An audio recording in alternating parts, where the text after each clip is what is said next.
In this video, I'm going to explain how to publish article in PubMed. So, as you can see over here on the website, to publish a research paper or an article or whatever you're doing inside PubMed, you actually can do it by using your account over here. So if you go to the dashboard once you're signed in, or if you go to the publications, etc., you'll see that there's actually no way to add any of your articles that you actually are the creator and the author of. Now, to actually do this, you'll first have to get it published in a journal which is indexed for Medline, okay?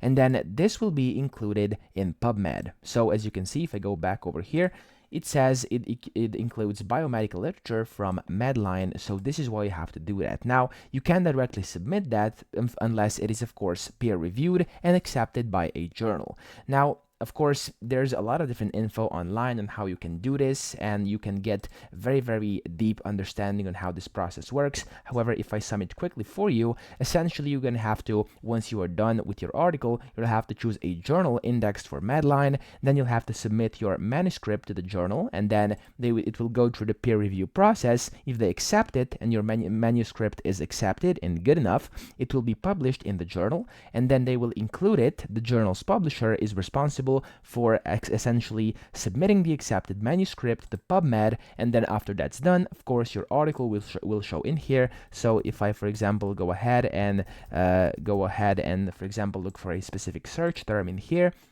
it will show up over here inside the search results, and you will be the author, of course, whenever you do that and whenever you manage to get your article posted on here. So that's pretty much it. I hope this video helped you out. If it did, please subscribe to the channel and help me out as well.